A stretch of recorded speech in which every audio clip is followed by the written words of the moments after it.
November 26 இந்திய அரசமைப்பு சட்ட நாள். இந்த நாளில் ஒவ்வொரு ஆண்டும் விடுதலை சிறுத்தைகள் கட்சியின் சார்பில் உறுதிமொழி ஏற்கிறோம். அரசமைப்பு சட்டத்தை தூக்கி எறிவதற்கு அல்லது நீர்த்து போகச் செய்வதற்கு மதவாத சக்திகள் முயற்சித்துக் கொண்டிருக்கின்றன. இந்த சூழலில் அரசமைப்பு சட்டத்தை பாதுகாக்கும் பொறுப்பு ஒவ்வொரு ஜனநாயக சக்திக்கும் உள்ளது.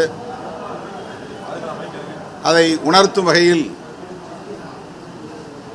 விடுதலை சிறுத்தைகள் கட்சியின் சார்பில்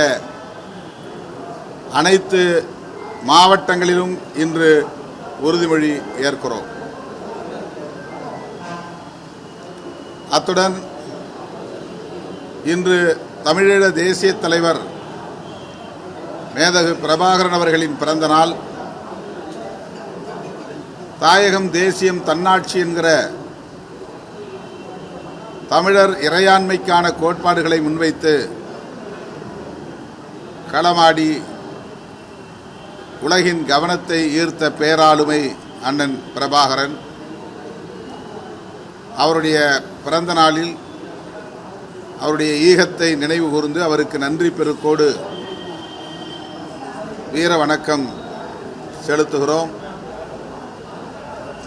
அவர் கண்ட கனவை நனவாக்குவது, தமிழீழத்தை வென்றெடுப்பது தமிழ் தேசிய இனத்தின் முதன்மையான கடமைகளுள் ஒன்று. இலங்கையில் இப்போது அரசமைப்பு சட்டத்தை தேசிய மக்கள் சக்தி அரசாங்கம் மாற்றி எழுதுவதற்கு திட்டமிட்டிருக்கிற சூழலில் அந்த அரசமைப்பு சட்டத்திலே கூட்டாட்சி நிர்வாக முறையை கொண்டு வர வேண்டும், தமிழர் இறைமையை அங்கீகரிக்க வேண்டும் என்று ஈழத் தமிழர்கள் கோரிக்கை வைத்து வருகிறார்கள். அந்த கோரிக்கையை விடுதலை சிறுத்தைகள் கட்சி வரவேற்கிறது, ஆதரிக்கிறது. இந்திய ஒன்றிய அரசு இந்திய இலங்கை உடன்படிக்கையின் அடிப்படையில் தலையீடு செய்து அந்த அரசமைப்பு சட்டத்திலே தமிழர்களுக்கான இறைமையை உறுதிப்படுத்த வேண்டும் என்று அண்ணன் பிரபாகரன் அவர்களின் பிறந்த நாளில் இந்திய அரசுக்கு வேண்டுகோள் விடுக்கிறோம். SIR என்பது சிறப்பு தீவிர சீராய்வு நடவடிக்கை என்பது குடியுரிமையை குறிவைத்து நகர்த்தப்படுகிற ஒன்று என்பதை விடுதலை சிறுத்தைகள் கட்சி தொடக்கத்திலிருந்து சுட்டிக்காட்டி வருகிறது. அண்மையில் குஜராத்திலே பேட்டி கொடுத்த அமித்ஷா அவர்கள், ஆமாம், இது வெறும் வாக்காளர் பட்டியல் சீராய்வு அல்ல, குடியுரிமை குறித்த சீராய்வுதான் என்பதை ஒப்புக்கொண்டிருக்கிறார். தேர்தல் ஆணையத்தை பயன்படுத்தி குடியுரிமை திருத்தச் சட்டத்தை நடைமுறைப்படுத்துவது, தேசிய மக்கள் பேரேட்டை உருவாக்குவது அரசமைப்பு சட்டத்தையே கேலி கூத்தாக்கும் ஒரு முயற்சி. இந்திய தேர்தல் ஆணையத்தை தம் விருப்பம் போல் கையாளக்கூடிய அளவுக்கு தேர்தல் ஆணையத்தின் மீது ஆக்கிரமிப்பு செய்கிற ஒரு அரசாக இந்த அரசு விளங்குவது அதிர்ச்சி அளிக்கிறது. எனவே விடுதலை சிறுத்தைகளை பொறுத்தவரையில் SIR என்கிற இந்த நடவடிக்கையை முற்றாக கைவிட வேண்டும் என்று வலியுறுத்துகிறோம். இன்றைக்கு விடுதலை சிறுத்தைகளின் வழக்கறிஞர் அணியான சமத்துவ வழக்கறிஞர்கள் சங்கத்தின் சார்பில் மதுரையிலே SIR என்பது பாஜக தேர்தல் ஆணையத்தின் கூட்டுச்சதி என்னும் பொருளில் நிகழ்வை ஒருங்கிணைத்திருக்கிறோம். அதில் நான் பங்கேற்று உரையாற்ற இருக்கிறேன். இந்த SIR நடவடிக்கையை எதிர்த்து உச்சநீதிமன்றத்திலே விடுதலை சிறுத்தைகள் கட்சி வழக்கு தொடுத்திருக்கிறோம். எனவே SIR தேர்தல் ஆணையத்தின் மூலம் குடியுரிமை திருத்தச் சட்டத்தை நடைமுறைப்படுத்துகிற, கோடிக்கணக்கான மக்களின் குடியுரிமையை பறிக்கிற ஒரு முயற்சி என்பதை ஜனநாயக சக்திகள் உணர வேண்டும். இதனை எதிர்த்து போராட ஒருங்கிணைய வேண்டும் என்று கேட்டுக்கொள்கிறேன். தமிழ்நாட்டில் மொழி சிறுபான்மையினருடைய உரிமைகள் பறிக்கப்படுவதாகவும் தமிழ்நாடு தனித்திட்டப்பட்டிருப்பதாகவும் ஆளுநர் பேசியிருக்கிறார்.